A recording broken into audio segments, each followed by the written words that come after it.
예, 오늘은 지난주에 이어서 가짜 신앙을 버려야 참 신앙이 보인다.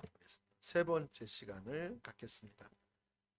우리가 3주 전부터 계속 나오셨던 분들은 이제 좀 잘 이해가 되실 텐데 또 처음 들으시는 분은 이게 또 뭐야 또 생각할 수도 있어요. 그래서 지난주에 잠깐 말씀 나눴던 것을 간략하게 요약하고 오늘 말씀으로 들어가면 좋겠습니다. 우리가 왜 지금 가짜 신앙을 살펴봐야 하느냐라는 것입니다. 이 가짜 신앙을 버려야 참 신앙의 삶을 살 수 있기 때문에 그렇다는 것입니다. 그래서 가짜 신앙을 다뤄야 되는 부분을 말씀드리면서 우리의 신앙에는 참 신앙과 예, 움직이네요. 예, 왜 거짓 신앙생활을 버려야 하는가? 우리 부분 나옵니다.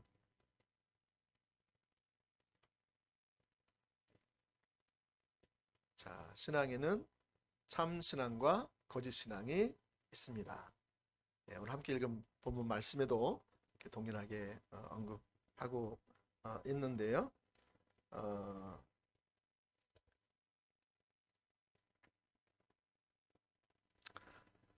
그래서 거짓 신앙이 뭐냐? 아이고, 너무 빨리 넘어가네요. 예, 거짓 신앙은 지금 이걸 눌러서 가는 건지 아니면 거기서 조작하시는 거죠? 예, 여기서 누르는 점 계속 누르고 있었네요. 신앙에는 참된 신앙과 거짓 신앙이 나눌 수가 있습니다.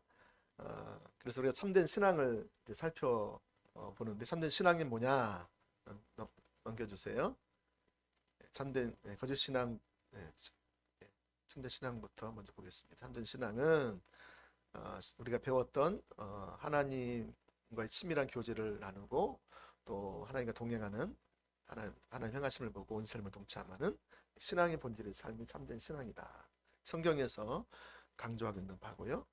이 삶을 예수님도 사셨죠. 그래서 예수님은 포도나무의 삶을 사셨고 또 저와 여러분들도 예수님이 사셨던 것처럼 하나님 행하심, 하나님과 친밀한 교제 가운데 하나님 행하심을 보고 동참하여서 우리를 통해서 하나님의 열매가 맺는 그런 포도나무의 삶을 살기를 원하셨다. 이를 위해서 우리를 부르셨다 말씀하시죠. 제자로서 열매 맺는 삶을 살아가는 것은 당연한 것이지요. 그리고 이 신앙의 본질의 삶과 이 포도나무의 삶은 어떤 삶을 통해서 이루어지냐면 하나님 중심적인 삶에 있을 때에만 가능합니다. 그래서 우리가 하나님 중심적인 삶은 하나님의 목적을 위해 살고 하나님의 자원으로 하나님의 방법을 따라 하나님의 길을 따라 사는 삶이죠. 그래서 우리가 신앙의 본질의 삶을 살아갈 수 있는 원동력은 하나님 중심적인 삶을 살 때에 가능하고 또 포도나무의 삶, 포도나무 열매를 맺는 것도 하나님 중심적인 삶을 살 때에 가능하다. 예수님께서도 당신께서 이 세상에 사실 때에 하나님의 목적을 위해 사셨어요. 그렇죠? 하나님의 목적을 위해서 하나님 그 시대 가운데 행하시는 하나님의 목적을 보고 자신의 양식을 삼을 만큼 예수님은 그렇게 사셨고 또 하나님의 자원으로 하나님의 목적을 예수님은 이루셨죠. 그래서 육신의 힘으로 이루신 것이 아니라 오직 은혜로 또 성령으로 또 십자가로 또 믿음으로 이렇게 하나님 자원을 가지고 하나님의 목적을 이루는 삶을 살았고요. 또 하나님의 목적은 하나님의 길로만 이루어지죠. 그래서 하나님의 길이 뭐냐? 하나님의 마음, 하나님의 뜻, 하나님의 의중, 또 하나님 우리를 구체적으로 인도해 가시는 섭리 이런 부분들을 하나님의 길이다 이렇게 표현할 수 있는데 예수님께서는 하나님의 목적을 이루실 때 하나님의 방법으로 이루신 것을 볼 수가 있습니다. 그렇죠? 네, 그래서 여러분 요한복음 5장에 대표적으로 보시면 38년 된 병자를 고칠 때에 예수님은 그저 하나님과 교제하다가 그 베데스다의 못을 지나가고 있었을 거예요. 근데 하나님께서 오늘 그 많은 사람들이 그 연못, 베데스다 연못가에 수많은 병자들이 몰려들었었거든요. 근데 그 중에 유독 한 사람에게 하나님의 관심이 있었어요. 그 한 사람은 바로 38년 된 병자였어요. 그래서 하나님께서 그 시간에 하나님께서 그 38년 된 병자를 고치길 원하셨죠. 근데 많은 사람들이 다 병에 걸려 있었어요.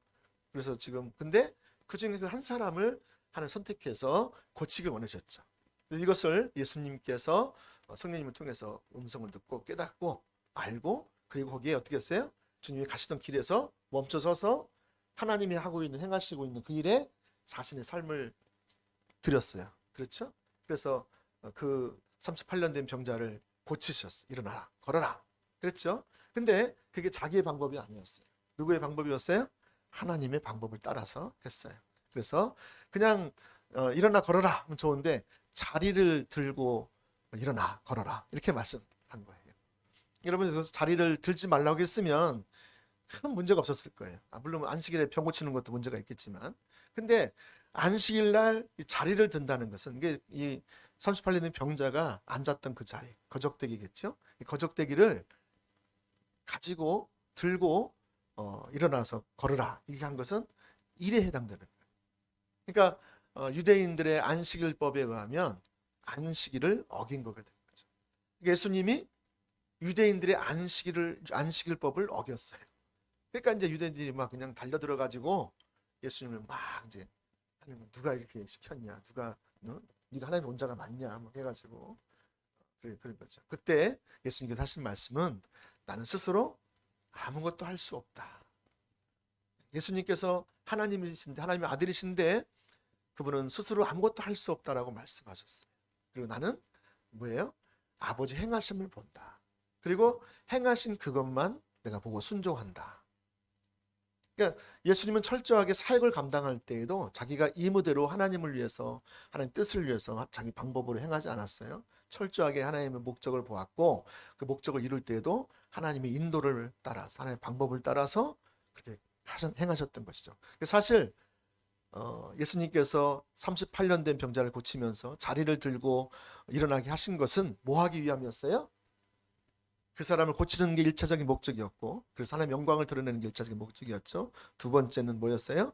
바로 이 유대인들, 당시 유대 지도자들, 종교 지도자들의 그 성경적이지 않는 전통에 입각한 그들의 잘못된 신앙을 드러내기 위함이었어요. 그들의 안식관이 얼마나 비성경적인가, 그것을 철저히 드러낸 것이죠. 여러분, 그걸 통해서 예수님은 하나님 중심적인 삶을 통해서 이처럼 신앙의 본질의 삶, 포도나의 삶을 사셨다라는 거예요. 이게 참된 신앙이에요. 저와 여러분들도 이렇게 신앙생활을 할 때에 정말 하나님과의 친밀한 교제 가운데 거하는 것이 정말 중요합니다. 어떤 분들은 하나님과의 교제는 등한시하고 무언가 행하는 걸 자꾸 관심을 둬요. 왜냐하면 그렇게 학습돼 왔어. 신앙생활 좀 시작할 때부터 교회에 왔더니, 예수 믿고 영접했더니 당장 뭐 하라고 그래요? 네? 예배 참석하래. 주일날 참석했더니 수요일도 참석하래. 금요일도 나오래. 새벽 기도도 나오래. 그리고 뭐 하라고 그래요? 11조 하래. 네? 또 지금 열심히 또 11조 하는 거죠. 네. 또 뭐 하는 거예요? 봉사도 하래. 교사도 하고 성가대도 하고, 저희에게는 성가대는 없지만 이렇게 봉사도 하래. 그래가지고 처음 신앙에 눈을 뜰 때부터 이 하나님과의 친밀한 교제를 누리기 전에 뭐 하기 시작한 거예요? 사역을 배우고, 일을 배우기 시작한 거예요. 그러니까 교회에 나와서 신앙생활이 뭐냐 하면 뭔가 해야 되는 거예요. 뭔가 안 하면 뭐 하는 거예요? 나는 죽어 있는 것 같아. 왜냐, 그렇게 학습돼 왔어요. 그러니까 여러분, 뭔가 자꾸 하다가 나중에 어떤 일이 생겨요? 예? 시험 들어요. 왜 시험 들어요? 자기 자원으로, 자기 지혜로, 자기 노력으로 하거든요. 열심히 하거든요. 근데 나는 열심히 하는데 누구는 따라와, 안 따라와? 잘 안 따라와. 아니 말이야, 나도 열심히 좋아, 안 따라오나? 이래가지고 시험 들어. 자기 자원으로 하면 시험 들어요.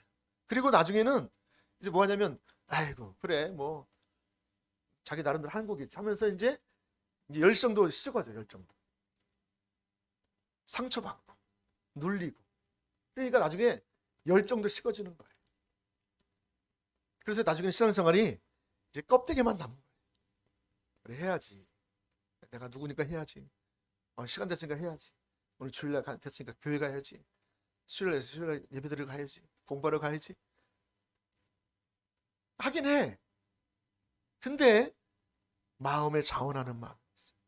마음이 하나님을 향한 열망과 열정이 다 식어져 버렸어요. 왜 그런지 아세요? 그러다 나중에 점점 그것도 뭐 안 해. 이제 예배도 덜 나와. 이제 봉사도 안 해. 봉사도 잘하다가 이제 봉사도 안 해. 이제 핑계도 생기죠. 이제 코로나가 왔으니까 이거 잘 됐다. 예배도 뭐 누가 이 시기에 누가 예배 드리러 오나? 걸리면 큰일 나는데. 그래가지고요 점점 합리화시키고요. 이제는 정말로 껍데기도 없어. 그냥 주일에 한두 번 나오고 뭐 나머지 세상 사람 똑같이 사는 거죠. 생각하는 것, 다른 사람 관계 맺는 것, 돈을 버는 방식, 공부하는 방식, 다 자기 중심으로 빠져가지고요. 다 자기 관점으로, 육신적인 관점으로, 세상적인 관점으로, 자기 도움되고 유익되고 힘되고 자기에게 뭔가 칭찬 듣고 자기 이름이 좀 나오고 하면 하고, 아니면 절대 안 하는 거예요. 자기 관심 없어요. 그건 뭐 내가 하나? 내가 안 해도 다 하는데 뭐. 목사님 다 하실 거고 뭐 집사님 다 하실 거고 뭐 하실 거지 뭐. 내가 없어도 다 하는데. 그럼 이거는 심각하게 병든 겁니다. 성경에 어디 이런 모습이 신앙생활이라고 써 있습니까? 이건 말라기 시대 때보다 더 심한 거예요. 그렇죠? 그래서 여러분 이게요. 이게 지금 왜 그런지 아세요? 하나님과 친밀한 교제를 안 하기 때문에 그래요. 그걸 등한시하기 때문에. 그게 원동력인데. 하나님을 아는 것이 유일한 목표와 목적되는 삶. 그리고 하나님께서 말씀하실 때 내 삶을 다 조정해서 동참하는 삶. 내가 하나님을 사랑하기 때문에, 하나님이 내 인생의 최고의 가치이기 때문에 내가 가치 있다 생각하는 것들을 점점 내리는 거죠. 세상 사람들, 어떤 자리, 위치, 내 미래, 다른 사람과의 관계, 돈이 더 많이 버는 것, 좋은 집 사는 것, 좋은 차 사는 것. 여러분, 세상에서 가치 있다 생각하는 것들을 점점 내려놓게 됐어요. 하나님과 친밀한 가운데 있으면 여러분, 예수님이 가장 최고의 가치가 되기 때문에, 최고의 보화이시기 때문에 그것을 발견한 사람은 다른 것들을 다 팔아요. 가치 없는 걸 다 여기는다는 거예요. 그래야 가치 있는 그 주님을 살 수 있거든요. 그래야 그분의 통치권 안에 들어갈 수 있고요. 그분이 내 삶 가운데 함께 하시면 진정한 쉼이 있고요. 안식이 있고요. 기쁨이 있고요. 평강이 넘치고요. 만족이 있고요. 감사가 있고요. 생명이 넘치고요. 상황과 환경이 더 어려우면 어려울수록 더 주님 앞에 붙잡혀 가는 거예요. 더 주님을 찾는 거예요. 왜? 하나님이 전부이기 때문에.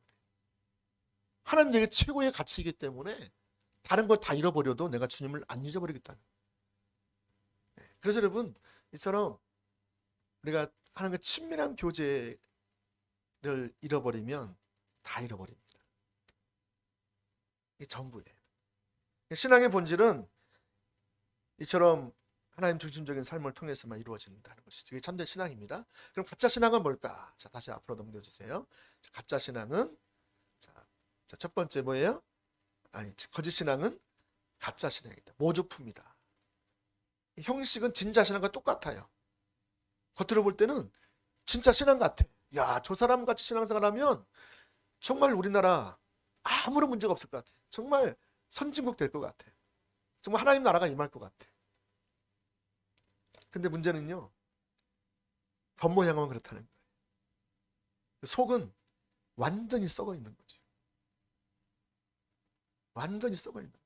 완전 시체 냄새가 나는 거예요. 겉으로 막 그냥 향수 뿌리고 막 화장하고 막 페인트 칠해가지고 화려하게 막 말도 잘 남들 듣기에 정말 고상한 말하고 행동 태도나 어떤 분은 정말 이렇게 흠이 안 잡힐 정도로 그렇게 하는데, 정작 그 사람이 집에 가서, 직장 가서, 학교에 가서 혼자 있을 때 전혀 다른 삶을 살고 있다라면 그거는요 가짜. 예수님이 제일 싫어했던 게 가짜예요. 외식하지 말라. 외식은요 겉과 속이 다른 걸 말해요. 외식은요 가면을 쓰는 걸 말해요. 집에서 쓰는 가면, 교회 나올 때 가면 또 다르게 바꿔 쓰고, 또 친정 갈 때도 다른 동작, 친구들 만날 때도 가면 바꿔 쓰고. 어떻게 진짜 모습인지 몰라. 혼자 있을 때가 진짜 모습이겠죠. 그것을 감춰요. 여러분 그 신앙은요 우리 삶을 절대로 변화 못 시킵니다. 다른 사람에게 영향 절대로 못 줍니다. 그리고 그래서 아무 열매도 못 맺는, 이게 가짜 신앙이다. 자, 그래서 참된 신앙과 거짓 신앙을 좀 잠깐 봤어요. 자, 그 다음에 넘겨주세요. 또 넘겨주세요. 예, 지난번 살폈기 때문에 넘겨주세요. 네, 자, 또 넘겨주세요.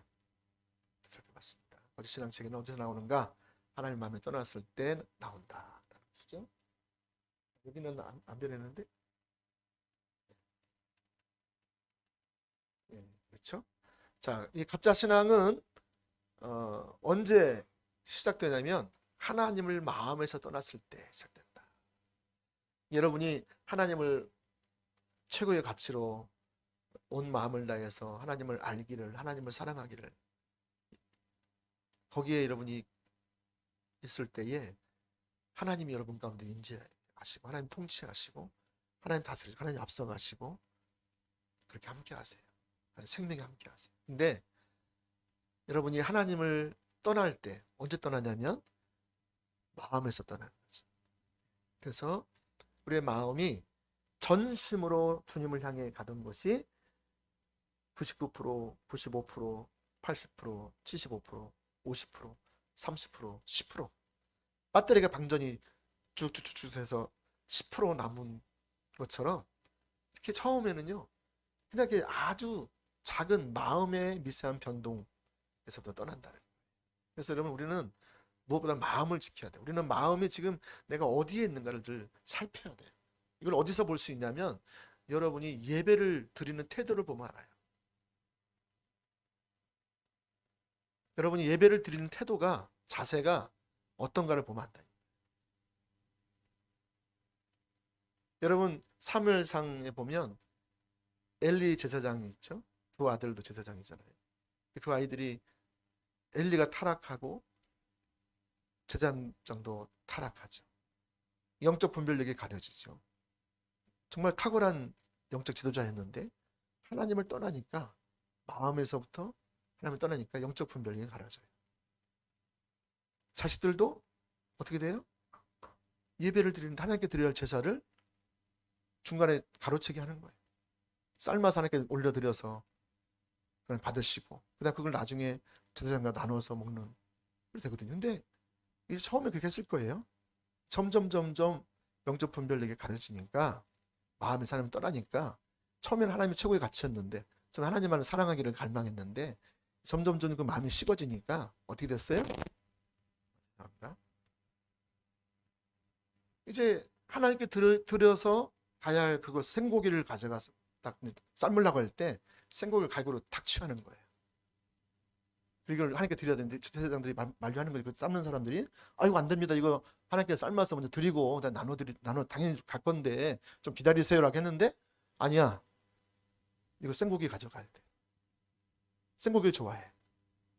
해가지고 생고기를 갈고리를 채가지고 가져가. 여러분 하나님께 드려지는 그 예배를 완전히 짓밟는 거예요. 여러분 예배가 이렇게 마음의 자세가 틀어지기 시작하면은요, 하나 둘 타협하기 시작하면은요, 나중에 이제 방종해 갑니다. 나중에 성적 타락으로 나오잖아요. 제사장이 그게 여기서부터 시작된 거예요. 예배에서부터. 사실 여러분, 제가 마음을 지키라는 것은 여러분이 예배 때에 나와서 여러분의 마음에 미세한 변동이 지금 있나 없나를 보셔야 돼요. 있으면 빨리 회개하고 돌이켜야 돼요. 오늘 내가 하나님을 향해서 오늘 예배를 찬양을 드리는데 중심에서부터 이 찬양이 안 들어진다. 늘 말씀드리지만 그러면 왜 안 들어질까요? 빨리 이 부분을 진단을 해야 돼요. 찬양하다가 마음이 안 실려. 중심에서 하나님 됐으면 안 실려. 그러면 분명히 어떤 염려나 근심이 있거나 영적인 공격을 주중에 당했거나 또 어떤 사건으로 인해서 여러분들이 마음이 하나님을 향해서 마음이 조금 다쳐버릴 수도 있고 또 어떤 부분에서 마음이 좀 떠날 수도 있고 그래서 지금 마음이 안 실리는 거예요. 그러면 여러분 진단을 정확히 잘하면 해결책이 쉬워져요. 그럼 회개하고 거기서 은혜를 다시 달라고 하고 그 다음에 그 마음을 떠났을 때 그리 돌아가서 그 부분을 회개하고 다시 온 마음으로 주님을 찬양할 수 있게 달라. 이렇게 하면 순식간에 또 하나님 또 임재하십니다. 그 놓치면 안 되거든요. 오늘 많은 분들이 영적 마음이 떠나는 것에 대해서 그냥 대수롭지 않게 생각해요. 어떻게 온 마음으로 어떻게 다 해? 다 할 수 없어요. 은혜가 정말 필요하죠. 그러나 중심의 태도를 말하는 거예요. 거기서 하나 여러분 문이 열리잖아요. 그럼 다른 문이 또 열려요. 다른 곳에서. 이제 예배가 아니라 다른 뭐 봉사나 다른 어떤 모임이나 어떤 기도나 뭐 말씀 보는 데나 또 뭐 하나님 뭐 행하시는 어떤 일이 있다 그러면 이제 문이 또 열리고 하다 보면요. 이제 완전히 마음은 이제 반반 한쪽 나요. 하나님께도 반, 나도 반. 그러면 어떻게 된 거예요? 내 중심을 사는 거예요. 세상 정신 방식으로 살아가시. 그게 쉽습니다. 그렇게 하다가 이제 그러면 이제 예배도 점점 아까 얘기한 대로 식어지는 거죠. 그 현상은 드러나요. 그 현상은 한참 있다 드러나는 거예요, 여러분. 부부가요 이혼하는 것은요 오늘 결혼해 내일 바로 이혼합니까? 절대 그렇지 않아요. 이혼하기까지는 상당한 고민을 해요. 결혼하고 나서 상당한 시간 동안 갈등하고 고민하고 그렇게 하면서 자기 중으로 돌아가면 결국에는 이혼을 하게 되는 거죠. 그렇죠? 하나님의 약속, 하나님의 언약은 없는 거죠. 요즘에는 또 뭐 신혼여행 가서 또 이혼하고 갔다 와서 이혼한다는 신혼부부도 있다고 그러네요. 그는 참 거시기 합니다. 여러분 그래서 우리의 마음을 잘 살피셔야 합니다. 마음을 지키셔야 돼. 생명의 근원이 여기 있어요. 마음의 중심의 자세와 태도가 우리의 생명과도 직결돼요. 영적인 생명. 할렐루야. 자, 그 두 번째는 이처럼 마음을 떠나면 자기중심성으로 돌아갑니다. 말씀드렸죠? 자기가 전면에 들어서죠. 세 번째, 자기중심성 배후에는 뭐가 있어요? 사단이 있습니다. 이 사단은 이 세상과 이 사단과 이 죄는 서로 삼위일체처럼 똘똘 뭉쳐 있어요. 이것이 우리 육체와 딱 결탁돼 버리는 거예요. 여러분 결탁되면 이게 이제 끌어가는 거예요.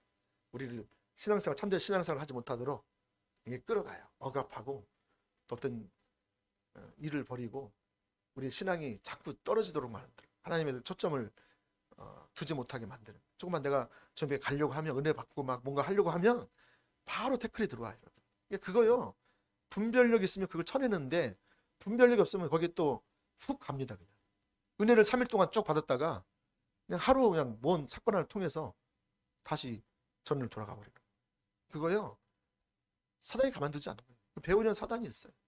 이 자기중심성. 내가 지금 자기중심을 반응하고 있다. 이거는 지금 굉장히 위험한 상태인 거예요. 왜냐하면 뒤에 사단이 지금 나를 집어 삼키려고 하기 때문에. 자기중심성 가면 사단의 밥이 됩니다. 여러분은 사단을 안 섬길지 모르지만 여러분이 자기중심성 가운데 있다면 사단을 섬기고 있는 겁니다. 우리는 하나님을 섬기든지 자기를 섬기는 둘 중 하나입니다. 자기를 내려줘야 하나님을 온전히 섬길 수 있어요. 하나님을 섬기든지 재물을 섬기든지 둘 중 하나입니다. 재물이 내려져 하나님만 예배할 수 있어요. 재물이 안 내려지면 사실은 하나님도 섬기고 재물도 섬기면 사실은 재물을 섬기는 겁니다. 왜냐면 재물이 이익되는 한도 내에서만 하나님을 섬길 거기 때문에. 내가 손해가 오고 부담스럽고 그러면 절대 안 하려고 합니다. 왜냐하면 재물이 신이기 때문에요.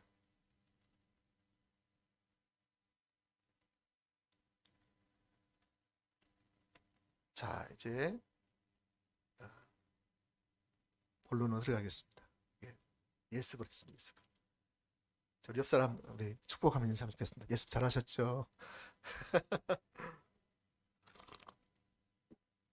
여러분 이게 좀 이렇게 정리가 되어야 이 부분이 이제 좀 더 확 들어옵니다. 그래서 제가 좀 시간이 걸려도 이 부분을 다시 한 거예요. 지난번에 공부 잘 하신 것처럼.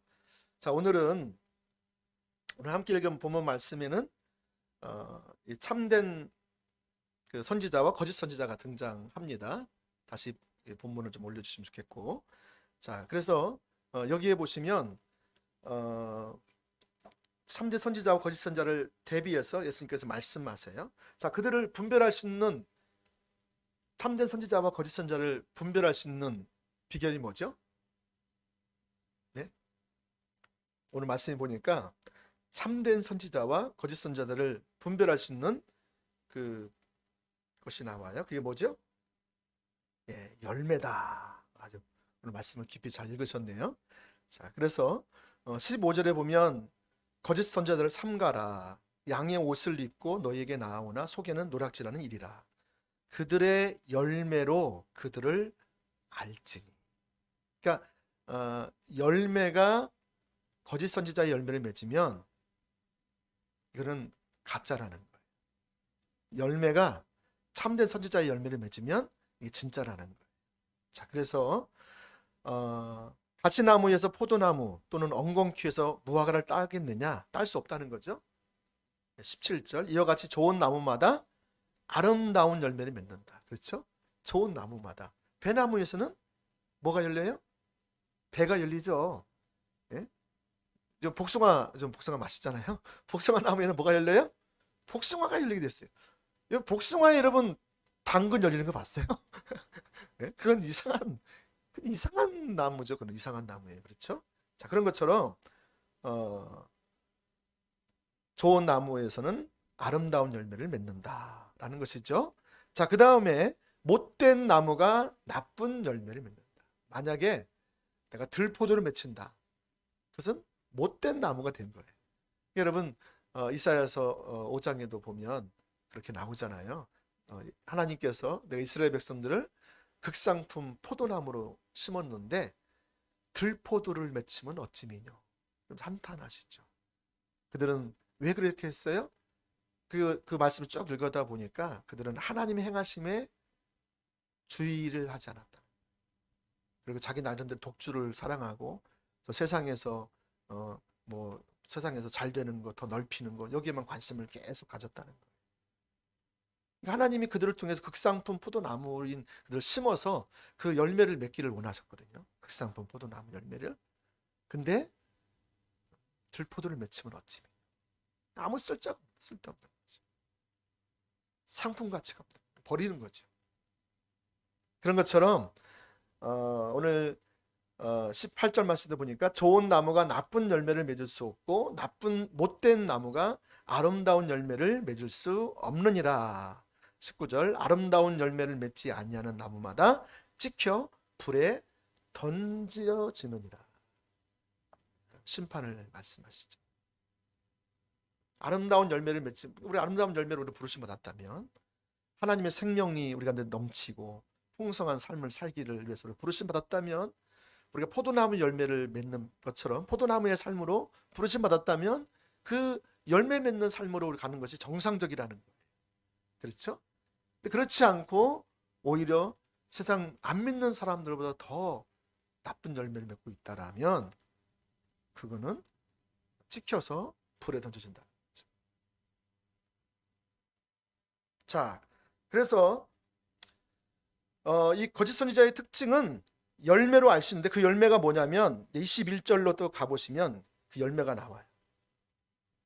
나더러 주여 주여 하는 자마다 다 천국에 들어갈 것이 아니에요. 다만 하늘에 계신 내 아버지의 뜻대로 행하는 자라에 들어가리라. 자, 이 거짓 선지자는 다시 말해 거짓 신앙을 말할 수 있어요. 이 거짓 신앙의 특징이 뭐냐면 나더러 주여 주여 하는 자마다 다 천국에 갈 것이 아니다. 그럼 누가 천국에 들어간다는 거예요?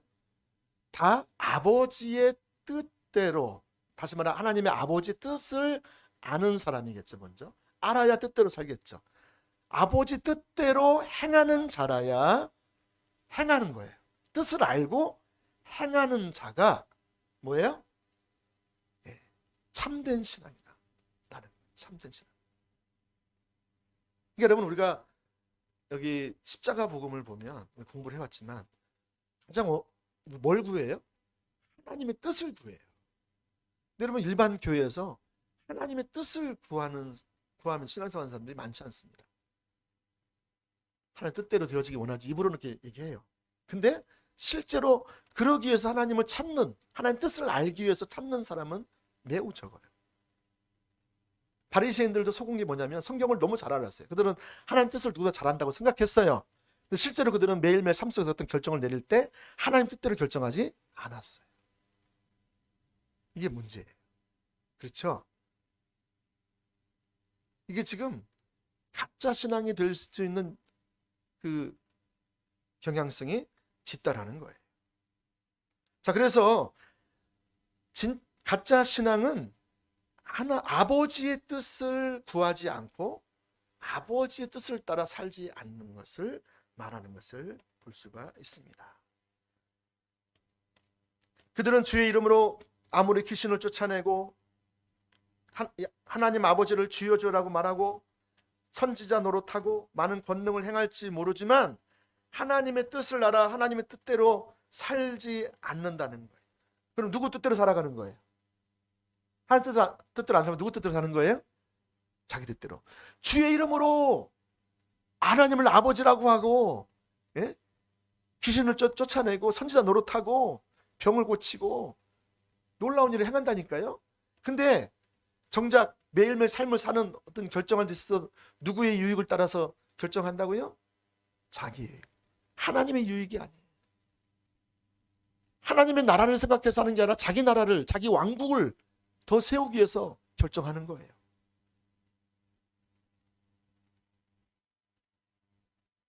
여러분, 이것이 성경에서 뭐라고 그러냐면 불법이다 그래요. 불법. 하나님의 뜻대로 살지 않는 자들이 불법이다. 불법을 행하는 자들아, 내게서 떠나가라. 하나님의 뜻대로 행하는 자라야 하나님과 동행할 수 있어요. 친밀한 교제를 누릴 수 있고요. 하나님 중심적인 삶을 살아갈 수가 있죠. 근데 하나님의 뜻 운운하면서 어떤 구체적인 일을 결정할 때는 자기 뜻을 따라서, 자기 유익을 따라서, 자기 목적을 이루기 위해서, 자기 미래를 더 준비하기 위해서 그것은 철저하게 바르게 들치고 하나님이 간섭하지 못하도록. 하나님 다 아시잖아요. 하나님 사랑하는 거 아시잖아요. 내가 연약한 거 아시잖아요. 그러니까 여러분, 이 철로와 같이 하나님의 뜻과 나의 뜻은 영원히 못 만나요. 근데 이게 팽팽하게 늘 신앙생활 하면서 이게 같이 가는 거 아세요? 이건 불법이에요. 하나님의 뜻과 내 뜻이 같아져야 돼요. 그렇죠? 내 뜻대로 마옵시고 아버지 뜻대로 하옵소서. 예수님이 그렇게 하셨죠. 그렇죠? 우리는 그런 아버지 뜻대로 하옵소서 할 때 어떻게 해요? 아버지 나로 시험에 들게 하지 마옵소서 하면서 내 뜻대로 하는 경우가 많아요. 안 그러려고 그랬는데 누구 때문에 그렇게 됐다는 거예요.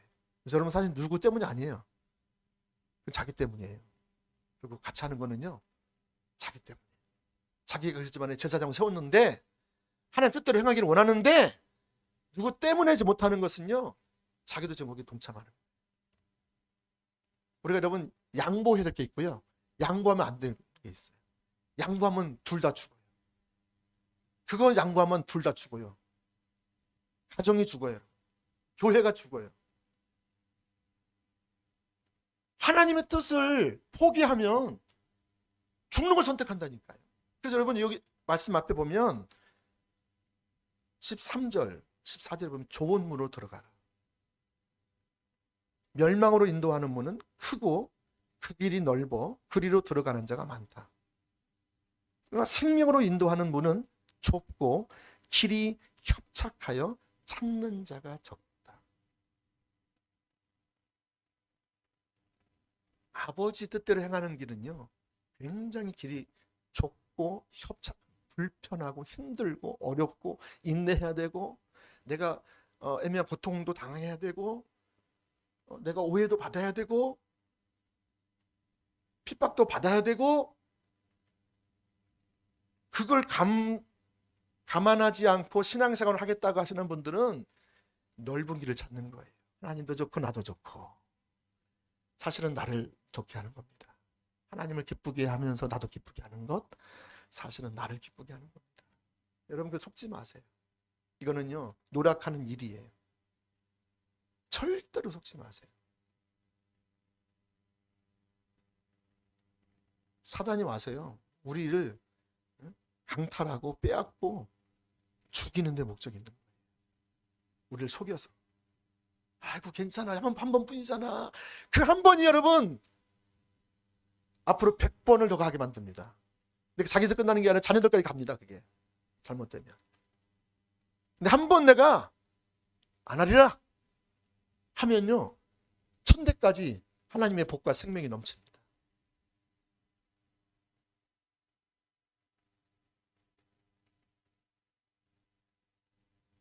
이게 여러분 제 말이 아니고 예수님 말씀이에요. 예수님이 직접 하신 말. 성경책 보시면 빨간색으로 되어 있잖아요. 예수님 하신 말씀입니다. 제 말이면 안 해도 돼요. 근데 예수님 말씀이거든. 여러분이 다시 한번 돌이켜봐야 돼요. 지금 내 신앙생활을 지금 돌이켜봐야 돼요. 이것도 좋고 저것도 좋고 다 성경적이니까 좋죠. 근데 여러분, 하나님의 뜻을 따라서 사는 게 최선입니다.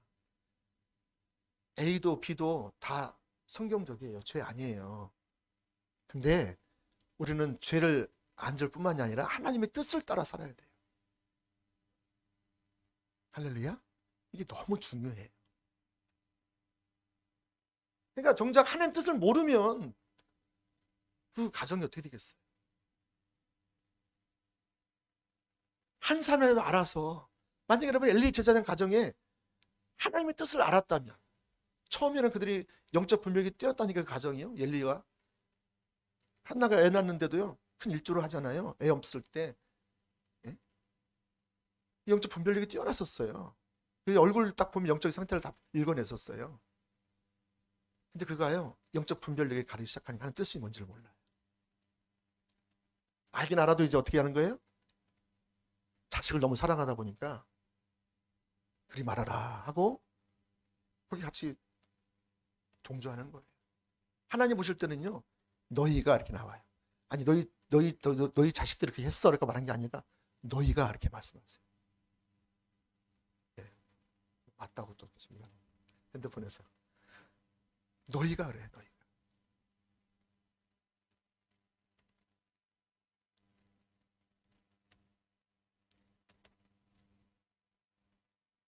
여러분, 그래서 저처럼 하나님의 뜻대로 사는 사람, 참된 신앙은 반석 위에 세운 집이다.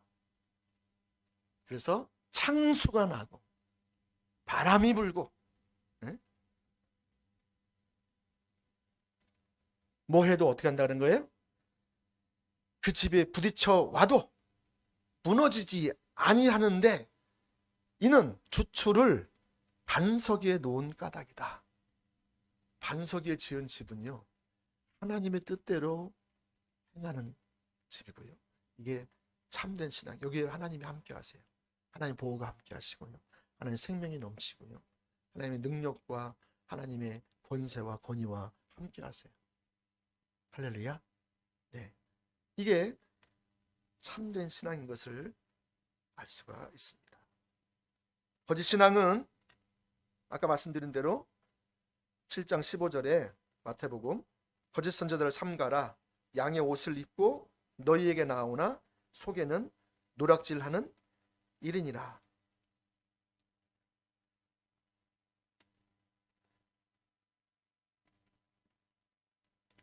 자, 그러면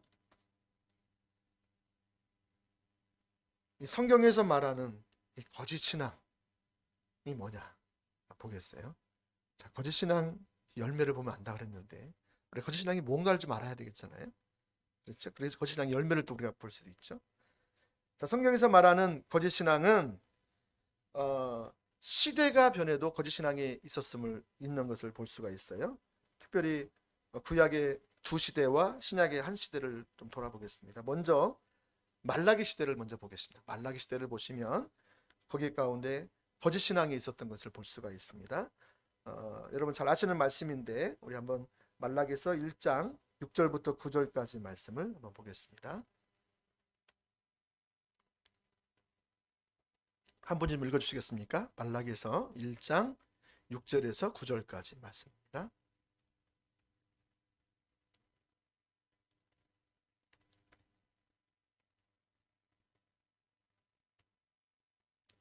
말라기서 1장 6절에서 9절까지요.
아멘. 감사합니다.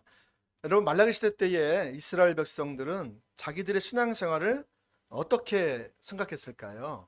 여러분 특별히 이 말라기 시대 때 신앙생활은 여러분 잘 아시다시피 아까 말씀드린 대로 하나님을 떠나면 마음에서 떠나게 되는데 마음에서 떠나게 되면 자기 중심으로 돌아가고 그리고 그래서 이 거짓 신앙의 열매를 맺게 되거든요.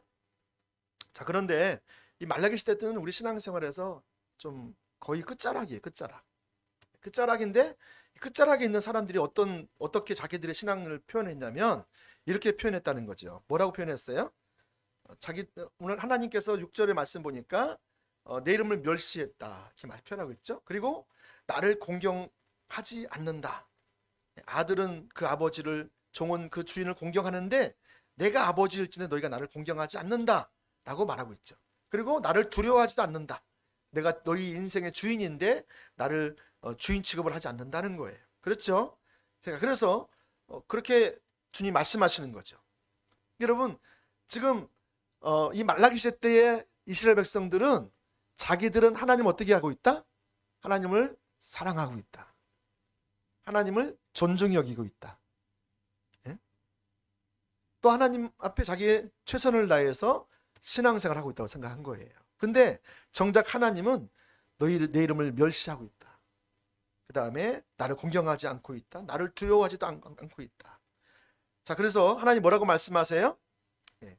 자, 그들은 하나님을 존중히 여긴다고, 하나님을 사랑하고 있다고, 하나님을 예배하고 있다고, 올바르게 예배하고 있다고 생각하는데 하나님의 입장에서는 그렇게 말씀하지 않습니다. 뭐라고 말씀하세요? 하나님께서는 그들을 향해서 너희들은 내 이름을 멸시했다. 나에게 더러운 떡을 주었다. 눈 멀고 병들고 저는 것을 내게 드렸다. 내가 그것을 하나도 기뻐하지 않는다. 이렇게 표현하고 있는 거예요. 그러니까 이것을 보면 지금 자기들은 하나님을 향해서 올바른 예배를 드리고 있다고 생각을 했다는 거죠. 그죠? 말씀 보면. 근데 하나님은 정작 그들을 향해서 아니야. 너희는 지금 나를 멸시하고 있어. 나를 두려워하지도 않고 있어. 너희가 너 이문대로 예배하고 있어. 이렇게 말하고 있는 거예요. 하나님의 뜻을 알지 못하고 있어. 이렇게 말하고 있는 것이죠. 자, 여러분 왜 이런 일이 생길까요? 이스라엘 백성들은 정말 중심에서부터 하나님 앞에 그렇게 예배 드렸다니까요. 우리가 볼 때는 뭐가 문제인 것 같아요? 병든 거, 저는 거, 훔친 거, 그걸 하나님께 드린 것이 있을 것 같은데, 다른 거는 괜찮은 것 같은데, 근데 하나님은 정작 그렇게 뭐라고 말씀하셨냐면 이렇게 말씀하세요. 1장 10절 말씀해 보시면 만군의 여호와가 이르노라, 너희가 내 제단 위에 헛되이 불사르지 못하게 하기 위하여 너희 중에 성전 문을 닫을 자가 있었으면 좋겠도다. 무슨 말이에요? 하나님께서 말씀하신 것은 너희가 지금 헛된 제물을 드리고 있다. 여러분, 헛된 제물 어디에서 우리가 봤죠?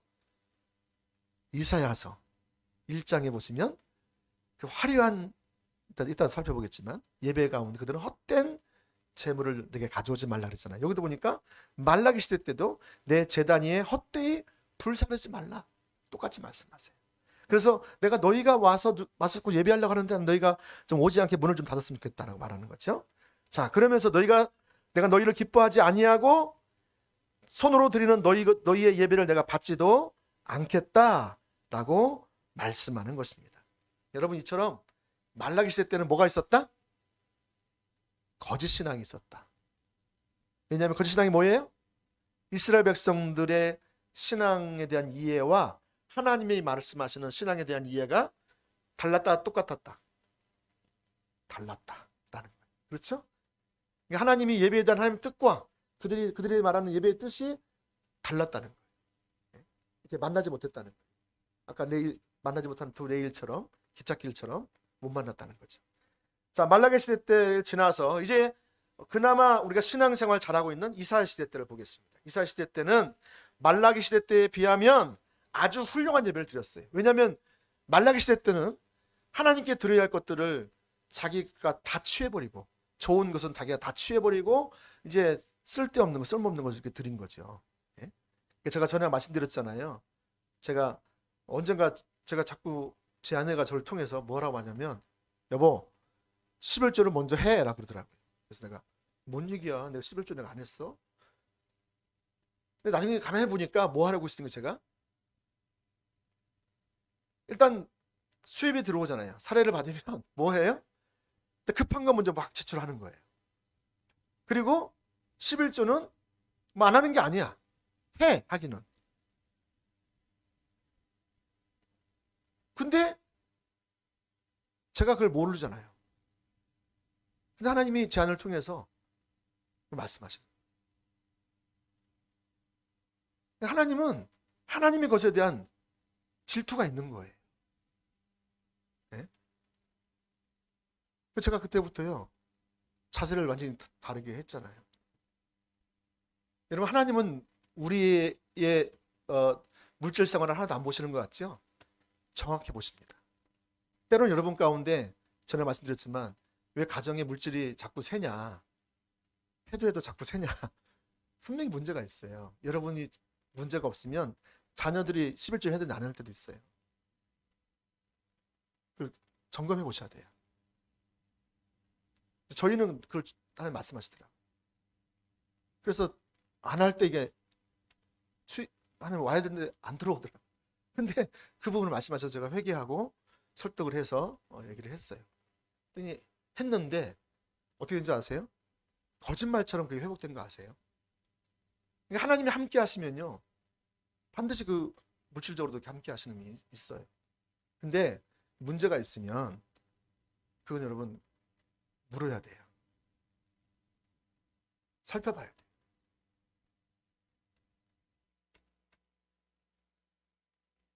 자, 여러분, 그래서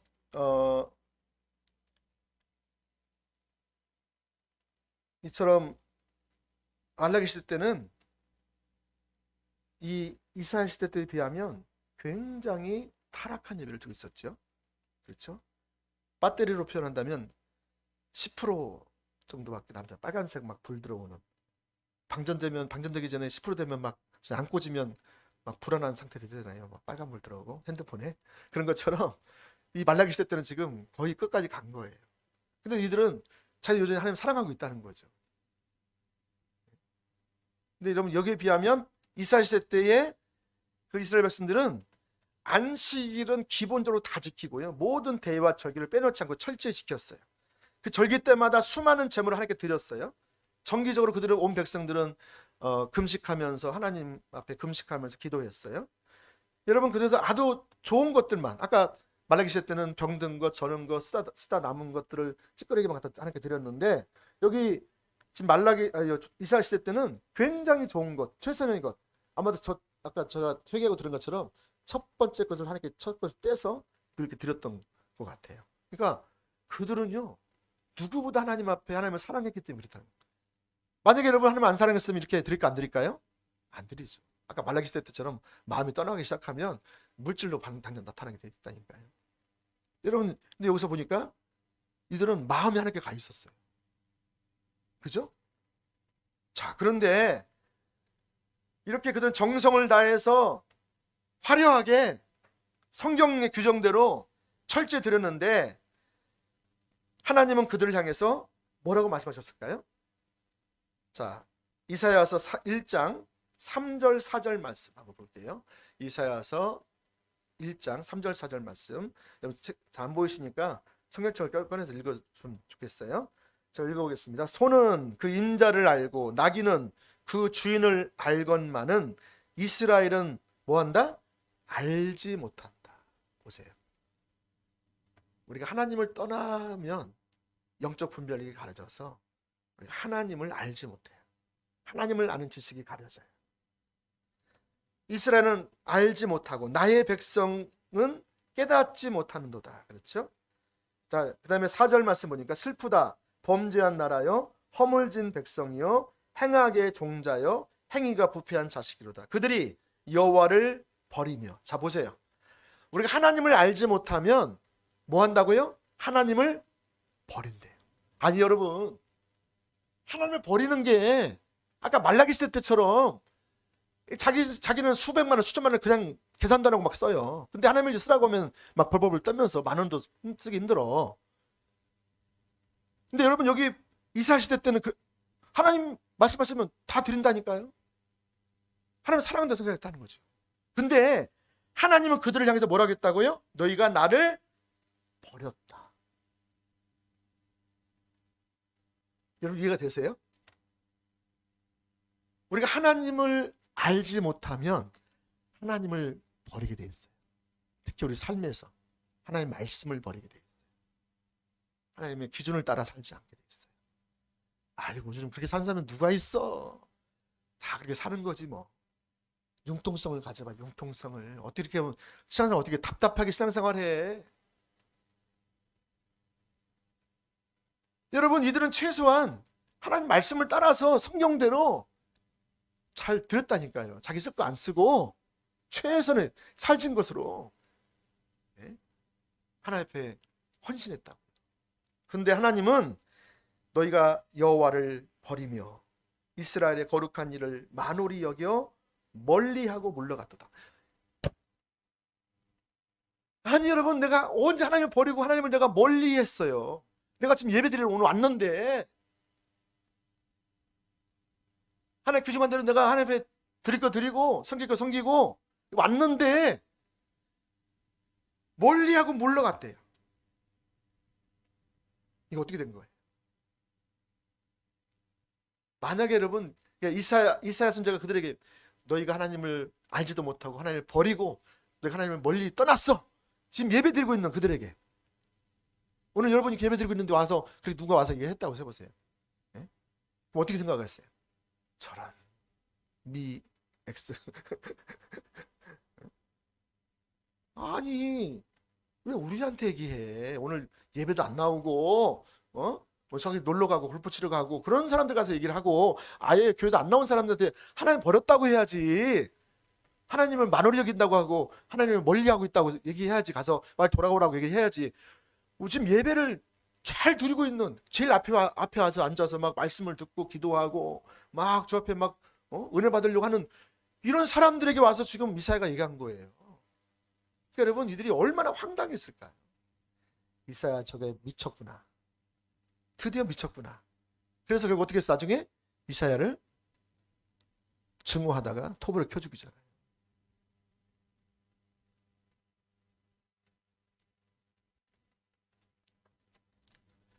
여러분, 왜 이런 일이 일어나요?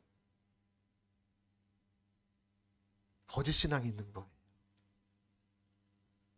화려한 예배 뒤에. 예전에 어떤 그 에이든 토저라는 분이 그런 얘기를 했대잖아요. 오늘날 많은 그리스도인 중에서 선술집에 가서 있기보다 교회 와서 앉아 있는 것을 더 안정감을 누린다. 선술집에 가서 술을 마시는 건 불편해. 어떤 사람 요즘에 청년들도 뭐 불편하지 않는 사람도 있는 것 같아요. 근데 교회에 와 있으면 내가 찬양을 드리고 있고 예배를 드리고 있으니까 나는 안정감.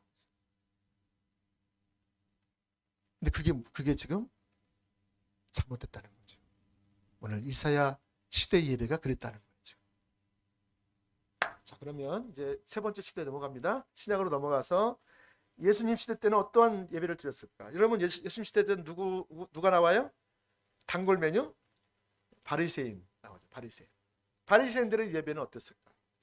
그들은 누구보다 철저하게 안식일을 지키고 11조를 드리고 성경을 연구하고 금식하고 기도하고 구제하고 전통적으로 내려오는 율법을 잘 지켰어요. 아까 위에서 살펴본 이사야 시대 때의 이스라엘 백성들보다 더 철저하게 신앙생활을 했어요. 그래서 그들은 성경을 자세히 연구해서 왜 우리 조상들이 심판당했냐, 왜 이사야 시대 때의 이 백성들이, 우리 선조들이 왜 심판당했냐, 이걸 연구하다가 이 율법을 새로 만들어서 그걸 지키던 사람들이 바리새인들이었어요. 대단한 열심이 있던 사람이죠. 율법에 있어서, 하나님 말씀에 있어서는 둘째가 라면 서로 할 사람들이었죠. 그들은 자신들이야말로 누구보다 하나님을 더 잘 알고 하나님의 뜻을 잘 알고 하나님을 더 사랑하고 하는 뜻대로 살고 있고 하나님을 더 잘 예배하고 있다라고, 하나님을 누구보다 기쁘게 하고 있다라고 그렇게 생각했던 거예요. 근데 여러분, 예수님께서는 정작 그들을 향해서 뭐라고 말씀하셨다? 요한복음 5장 37절 말씀을 보시면, 너희는 하나님을 알지도 못했다. 너희가 하나님을 알았다면 하나님의 음성을 듣고 하나님의 인도를 받았다는 거죠. 하나님의 인도를 받을 것이고 하나님의 형용, 하나님의 성품을 너희가 알 것이고 또 너희가 하나님의 말씀이 너희 안에 거할 것이다. 다시 말해 하나님의 말씀이 너희 안에 생명이 되어서 그 말씀이 실제로 사라지고 있을 거다라는 걸 말하고 있는 거죠. 근데 이들은 누구보다 말씀을 깊이 알았는데 누구보다 하나님을 몰랐다는 거예요. 또 여러분, 이들은 하나님을 사랑하지 않았다고, 하나님을 믿지 않았다고 말하고 있는 것입니다. 왜 이런 일이 일어났습니까? 거짓신앙 때문입니다. 똑같습니다. 그들은 소경이라고 말하고 있어요. 소경. 영적으로 소경되어서 성경에서 말하는 하나님의 올바른 기준이 가리워져 있다는 것을 말하는 것입니다. 그들은 한결같이 자신의 관점에서 신앙생활을 잘하고 있다고 생각했지만 하나님의 관점에서 그들이 어떠한 영적인 상태인지를 전혀 보지 못했다는 거예요. 그들은 그들의 관점에서 신앙생활을 누구보다 잘했다고 생각했다니까요. 그 세상적 관점에서. 그리고 더구나 우리가 일반적으로 생각할 때 신앙생활 잘한다는 사람이 표준을 따라서 자기 그보다 좀 더 잘한다고 생각했다고요. 그죠? 근데 정작 하나님의 관점, 그들을 그렇게 신앙생활하는 자기들을 향해서 하나님의 관점은 전혀 몰랐다라는 것입니다. 자, 그러면 오늘날 저와 여러분은 어떨까요? 우리의 신앙생활은 어떨까요? 여러분, 말라기 시대 때와 여러분 신앙생활 같은 것 같습니까? 아니면 여러분은 이스라엘 시대 때와 신앙생활 같은 것 같습니까? 아니면 여러분은 예수님 시대의 바리새인들과 같다고 생각하십니까? 나는 그들과 달라. 여러분, 이 세 시대를 다 알고 있어요. 성경에 나와 있기 때문에. 나는 그들과 같지 않다고 생각해요. 그죠? 그래서 바리새인 얘기하면 아이고, 저는 나쁜 놈들. 이사 선지자들 저렇게 신앙생활하니까 망했지. 나라가 망하고 선민에서 저기 제의되고 그랬지. 말라기 시대 때 아이고, 그러니까 패망이 왔지. 400년 동안 계시가 끊어졌잖아요. 말라기 시대 이후로. 그러니까 저는 심판을 받고 하나님이 함께하지 않지. 우리는 그렇게 다 얘기를 해요. 근데 문제는 나를 위해서 내가 지금 신앙생활 하는 것에 대해서 말씀하시는 하나님의 관점을 내가 모르면 나도 거짓 신앙에 민역되지 못한다는 거예요.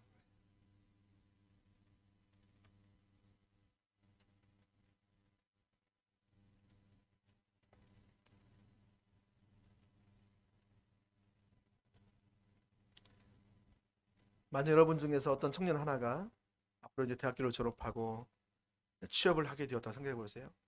취업하게 돼서 하나님 너무 사랑해, 형제가. 그래서 첫 월급을 타서 하나님께 다 드리고, 그리고 자기가 쓸 것도 안 쓰고 해가지고 적금도 볼 것도 뭐 잘 안 받고 해가지고 하나님께 다 드리는 거예요. 교회에 필요가 있으면 다 드려.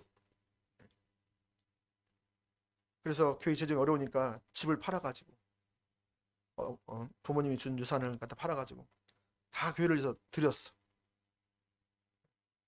여러분, 이거 잘한 겁니까? 잘못한 겁니까? 아무도 잘했다고 하는 것 같은데. 요즘 그런 사람 어디 있어? 예전에는 다 그렇게 했어요. 제가 아는 분 한 분도 그 형 누구죠? 작은 아버님이 이렇게 목회하는 거기 교회 갔는데 교회가 어려우니까 자기 재산을 팔아가지고 아파트를 팔아가지고 월세방에 가서 있으면서 교회 재정을 필요로 채웠다고 하시더라고요. 저도 야, 요즘도 그런 분이 계신가 생각을 했었어요. 근데 여러분, 그렇게 헌신했는데 예를 들면 그래서 교회를 사랑하고 지체를 사랑하고 이렇게 섬겼던 것이죠. 근데 여러분, 이렇게 많은 헌신과 또 예배와 또 봉사가 있다 할지라도 이 신앙이 가짜일 수 있다는 거예요. 그렇죠? 중요한 것은 내가 사람이 볼 때는 그게 너무 존경스러울 만한 일이에요. 저는 참 그분 존경스럽더라고요. 저도 잘 못할 텐데 그렇게 하시더라고요. 어떤 분 무소유 해가지고 막 자신 소유를 다 하나님께 드린 분도 있어요. 참 대단하신 분들이에요. 근데 여러분, 그러면서도 신앙이 잘못될 수 있다는 거예요. 예배시간 한 번도 안 빠지고 모든 것에 다 관심을 가지고 협력한다 할지라도 중요한 것은 그러면서 자기중심적인 삶을 살고 있다. 자기의 목적이 안 내려지고 자기의 야망이 안 내려지고 자기의 탐심이 안 내려지고, 탐심은 좀 내려져서 그렇게 하겠지만, 그죠? 여전히 자기중심성 가운데 살고 있다라면 그것은요 가짜 신앙일 수 있어요. 주의 이름으로 선지자 노릇하고 귀신을 쫓아내고 많은 헌신을 할 때 할지라도 하나님의 뜻을 따라 자기 삶이 조정되고 자기 중심이 변화되어서 하나님의 뜻만 이루어지면 되는 그 한 가지 목적으로 내 삶이 들어질 수만 있다면, 그것을 특권으로 여기는 그런 자리까지 안 간다면, 그러면 목사님, 내 삶은 없는 겁니까? 내가 그럼 이 청년처럼 내가 재산을 다 팔아야 됩니까? 제가 그걸 말씀드리는 거 아닌 거 아시죠? 어떻게 보면 또 그것 때문에 또 막 눌려가지고 또 막 숨이 턱턱 막힌다 그러는데, 제가 말씀드리는 거는 지금 마음의 자세를 중심의 자세를 말씀드리는 거예요. 그런 방향으로 가야 된다는 거죠. 그렇죠? 그렇게 사는 사람, 벽을 사는 사람 누가 있겠습니까? 주님 외에. 중요한 것은 우리의 마음의 중심이 하나님을 사랑하기 때문에 그렇게 주 앞에 나아가는 삶으로 나아가는 것이죠.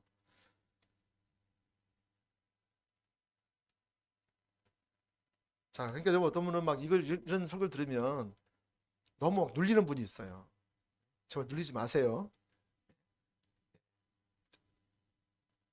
우리 중심을 지금 말씀드리는 거니까 눌리지 마시고 그런 은혜를 구하세요. 보이시면 은혜를 구하시면 주님이 오셔서 주님의 능력으로 그게 가능해져요. 우리가 우리의 능력으로 살라니까 이게 눌리는 거예요. 내 힘으로 해서 안 되니까 막 억압받고요, 막 힘들고요. 우리 신앙생활은 쉽다 그러는데 왜 신앙생활이 이렇게 자꾸 어려울까요? 여러분, 우리가 안 내려져서 그래요. 내가 안 내려져서. 내가 내려져야 하나님이 나를 통치하시고 다스리시고 운행하여 가시면 신앙생활이 진정한 안식이 있고 쉼이 있고 자유함이 있는데, 내가 안 내려지고 내가 해보려고 하니까 그런 거예요.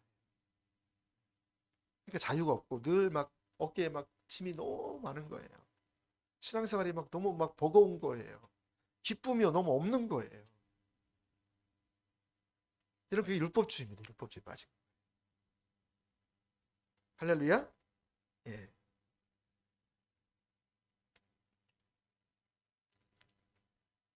이처럼 우리가 우리 중심적 삶과 우리 중심적 생각과 우리 중심적인 말이 우리 자기 중심적인 태도와 자세가 내려지지 않는 이유는 뭐냐? 바로 하나님과의 친밀한 교제에서 떠나 있기 때문에 그렇다라는 것입니다. 네. 그래서 그렇게 헌신하고 섬기는 건 너무 좋죠. 감사하죠. 은혜롭게 하는 거니까 그렇게 해야죠. 또 우리가 앞으로 하나님께서. 근데 이제 중요한 것은 하나님의 친밀한 가운데 하나님 인도하심을 따라서 할 때 진정한 기쁨이 있고요, 자유함이 있고요, 자원함이 있고요, 산 소망이 있고요. 지금 당장 상황이 어떻게 된다 할지라도 그것으로 내 마음이 빼앗기지 않고요. 주님이 함께 하시기 때문에 승리할 거예요. 할렐루야. 네. 지난 주 중에 수요일 날 예배 때도 하나님이 강력하게 압도하시더라고요.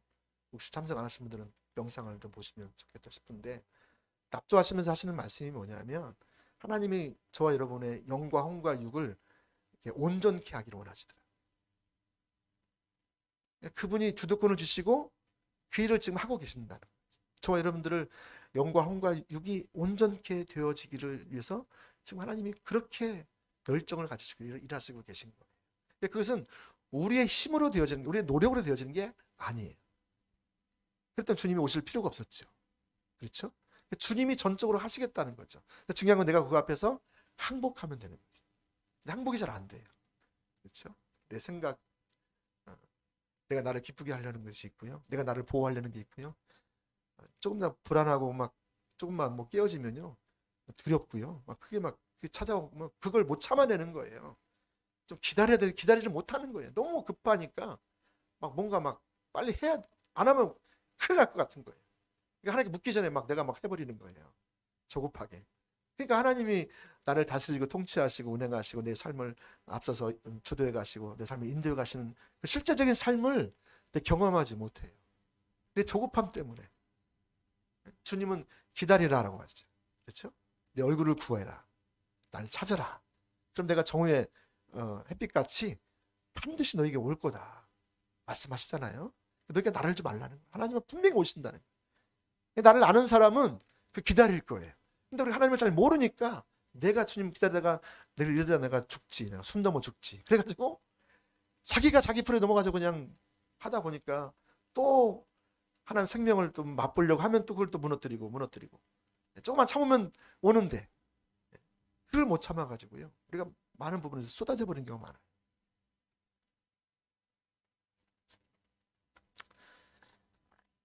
자, 여러분, 이제 그러면 거짓 신앙은 뭐냐? 거짓 신앙의 정체가 뭐냐? 이제 말씀을 거의 마쳐야 되겠습니다. 자, 거짓 신앙이 뭐냐 했을 때, 거짓 신앙은 따라서 해보세요. 신앙에 대한 잘못된 생각이다. 신앙에 대한 왜곡된 이해다라는. 다시 말하면 아까 말라기 시대 때나 이사야 시대 때나 바리새인 시대 때에 그들이 왜 하나님께서 기뻐하는 예배를 드린다고 생각했는데 왜 그들은 하나님을 멸시하고 하나님을 떠나 있고 하나님을 버리고 하나님께서 성전문을 닫아보면 좋겠다 이렇게 그렇게 생각했냐면 이 신앙에 대해서 잘못되게 이해하기 때문에. 여러분, 왜 우리가 신앙에 대해서 잘못 이해합니까? 왜 그럴까요? 왜 거짓 신앙체가 왜 우리 가운데 있을까요? 예? 그렇죠.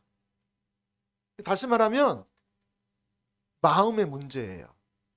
올바른 마음, 올바른 자세, 태도만 있으면 하나님의 관점이 보여요.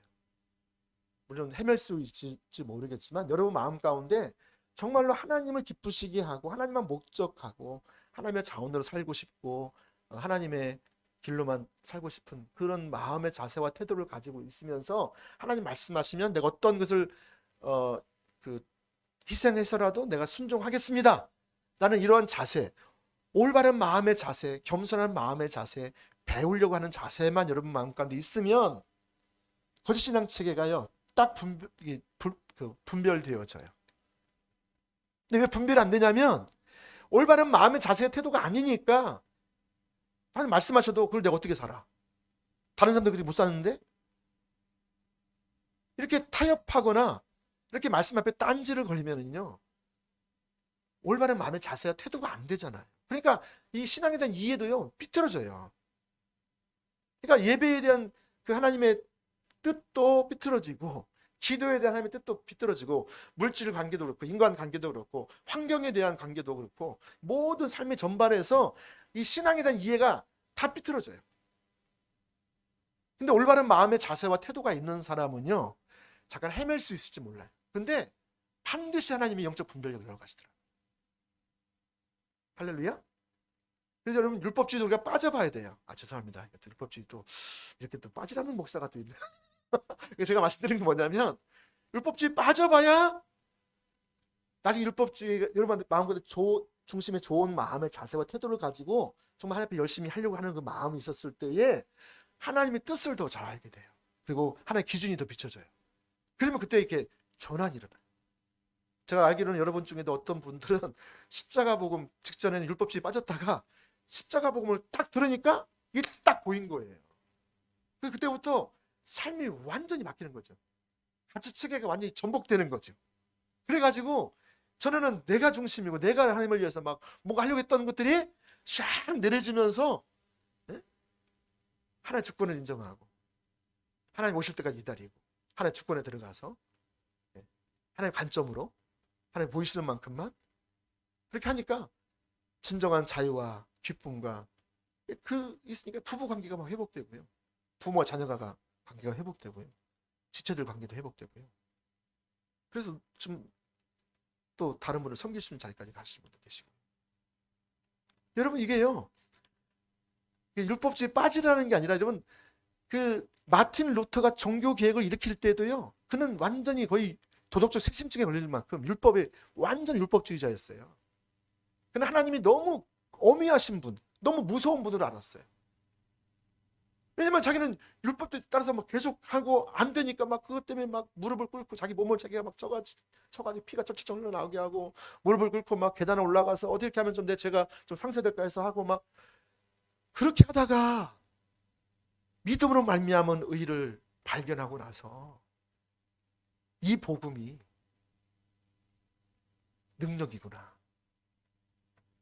십자가 예수님이 죽으신 것은 이렇게 못 살기 때문에 나 같은 죄인을 위해서 예수님이 죽으신 그것이 하나님의 공의구나. 이 공의를 새롭게 깨닫게 된 거예요. 영적 분별력이 열려서 깨닫게 된 거예요. 그러니까 여러분 제가 부지런히 말씀드리는 거는 여러분 부지런히 이론적으로 공부하시라고요. 저는 여러분 왕 바리새인이라고 제가 지난번에 고백했어요. 유년부 설교 때. 왜냐하면 제가요 저녁에 설교하게 됐어요. 근데 제가 오후에 우리 그 이금주 전사님이 설교하게 돼 있잖아요. 근데 그분이 그 어린이 사역을 너무 잘하잖아요.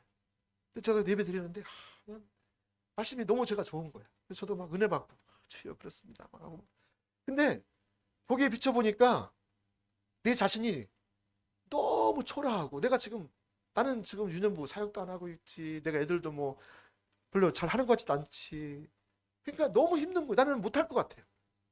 그래서 막 내 마음이 갑자기 막 그 뭐랄까 막 그 힘이 쫙 빠지는 거 있죠. 그리고 막 이 저녁에 설교 안 하고 싶은 마음이 생기는 거예요.